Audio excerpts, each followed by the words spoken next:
आज जनपद मैनपुरी के कस्बा कुरावली में समाज सेवी भगवत दास शाक्य हृदयगत रुक जाने से उनकी मृत्यु हो गई थी। उनकी शांत पाठ के अवसर पर शोक संवेदना व्यक्त करते हुए कैबिनेट मंत्री एवं अपनी जनता पार्टी के राष्ट्रीय अध्यक्ष स्वामी प्रसाद मौर्य उनके आवास पर पहुंचे, जहां उन्होंने परिजनों से मिलकर शोक सम्मेलन व्यक्त की।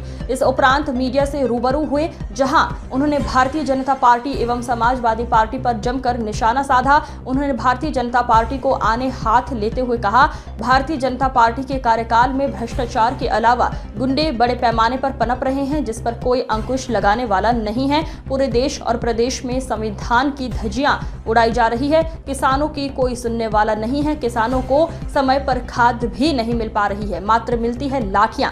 उन्होंने प्रदेश सरकार पर खिल्ली उड़ाते हुए कहा कि आज प्रदेश सरकार शिक्षकों को टीईटी पास करने की बात कर रही है, लेकिन बीते समय में हुई शिक्षकों की नियुक्ति के वक्त टीईटी अनिवार्य नहीं थी, तो उनकी टीईटी की अनिवार्यता क्यों? उन्होंने कहा, जिस व्यक्ति ने पीएम मोदी की मां को दी गाली थी, उसकी फोटो बिहार के नीतीश कुमार के साथ वायरल हो रही है। मणिपुर कांड को आड़े हाथ लेते हुए कहा कि सरकार सीधे सीधे साझेदार और जिम्मेदार हैं। उन्होंने भारतीय जनता पार्टी के साथ साथ समाजवादी पार्टी को भी आड़े हाथ लिया और निशाना साधा। उन्होंने समाजवादी पार्टी पर निशाना साधते हुए कहा कि समाजवादी पार्टी का नेता आज तक पीडीए का परिभाषा नहीं बता सका। वो कभी पी का मतलब कभी पिछड़ा तो कभी पंडित, डी का मतलब कभी दलित तो कभी डिंपल यादव बता देता है, और ए का मतलब कभी आदिवासी अनुसूचित तो कभी अगड़ा बता देता है। पीडीए हवा में उड़ रहा है और हवा में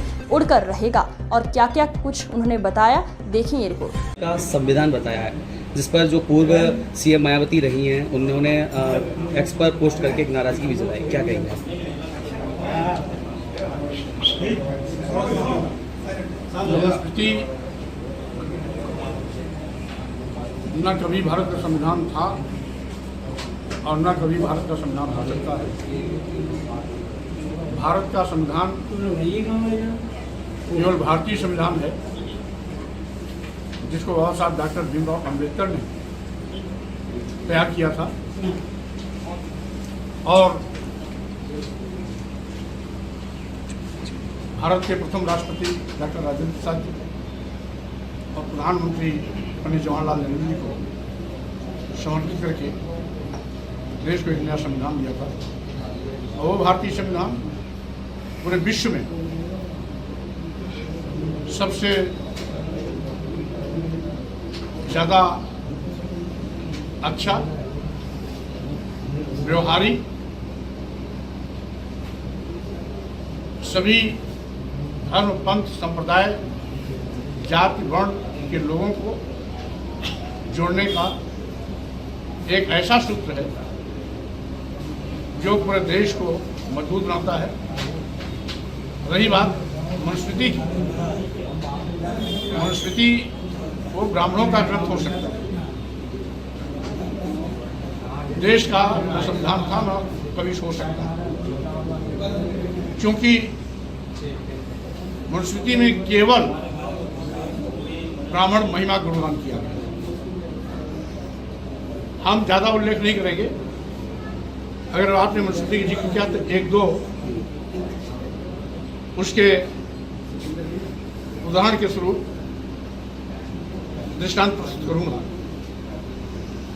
एक जगह लिखा गया है कि शूद्रम तो कार्य दास्यम कृतम अकृतम हुआ दास्यैव तु जन्मना ब्राह्मणम तो स्वयंभू, यानी ब्राह्मण को स्वयंभू शक्ति मानना, उसे कुछ भी करना नहीं। शूद्र गुलामी करने के लिए ही पैदा हुआ है, चाहे बेगारी में करे चाहे शदाम में करे। वर्ण व्यवस्था में, मनुस्मृति में वर्ण व्यवस्था दी गई है, ब्राह्मण, क्षत्रिय, वैश्य, शूद्र। जो दूसरे नंबर पर क्षत्रिय आता है, क्षत्रिय के साथ इतना भेदभाव है, उसके लिए भी एक जगह लिखा गया है कि 10 वर्षम तु ब्राह्मणम 7 वर्षम तु क्षत्रपाः पिता पितरो बीजानियात् ब्राह्मणस्तेव पिता। 5 साल के ब्राह्मण यानी 10 साल के ब्राह्मण और 100 साल के क्षत्रिय में पिता पुत्र का संबंध है, जिसमें 10 साल का ब्राह्मण 100 साल के क्षत्रिय का पिता है। क्या ये व्यवहारिक है? क्या ये वैज्ञानिक है? तो स्वाभाविक रूप से इस प्रकार के बकवास का एक पुलिंदा है मनुस्मृति, इसके सिवाय कुछ नहीं। सुप्रीम कोर्ट ने हाल ही में शिक्षकों के लिए टेट परीक्षा अनिवार्य किया, जिसका लगातार शिक्षक विरोध भी कर रहे हैं, क्या कहेंगे आप? क्योंकि उनकी नियुक्ति के समय ये व्यवस्था नहीं थी, इसलिए अगर अब टेट लागू किया जा रहा है तो शिक्षकों के साथ अन्याय है। इसलिए माननीय उच्च न्यायालय के इस निर्णय के खिलाफ उनको अगली अदालत का दौरा करना चाहिए। इसमें कहीं न कहीं उत्तर प्रदेश सरकार की मिलीभगत है, मौन सहमति है, क्योंकि जब इस प्रकार का निर्णय आ रहा था, उत्तर प्रदेश सरकार अगर तथ्यों को सही ढंग से रखती कि जिसमें इनकी नियुक्ति हुई उसमें टेट की व्यवस्था नहीं थी, तो शायद उनके लिए टेट लागू नहीं किया गया। इसलिए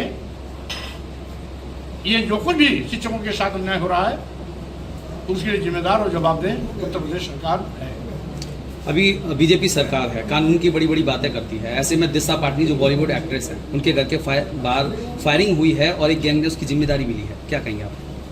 देखिए, उत्तर प्रदेश की भाजपा सरकार गुंडे माफिया अपराधियों की सरकार बन गई है। पूरा उत्तर प्रदेश जंगल राज बन गया है। गुंडे माफिया अपराधी सत्ता के सच्चर में बेखौफ कानून की धज्जियां उड़ा रहे हैं। फिल्म अभिनेत्री दिशा पाटिल के घर पर फायरिंग होना तो बहुत छोटी चीज है। उत्तर प्रदेश के 2-4-5 जिलों में रोज किसी न किसी दलित आदिवासी पिछड़े समाज के नौजवान की हत्या होना, बहन बेटियों को बलात्कार दुराचार का शिकार बनाया जाना आम बात हो गई। और यही नहीं, अपराधियों के खिलाफ कानूनी कार्रवाई करने के बजाय उनको सत्ता संरक्षण देती है। तो स्वाभाविक रूप से जिस सरकार में गुंडे माफिया अपराधियों को सत्ता का संरक्षण मिलेगा, उस उत्तर प्रदेश में कानून व्यवस्था का राज कभी हो ही नहीं सकता।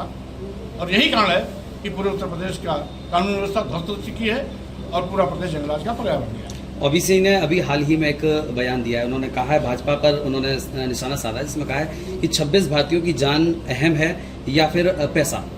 इस पर आप क्या कहेंगे? ओबीसी ने अभी बीजेपी सरकार पर एक पलटवार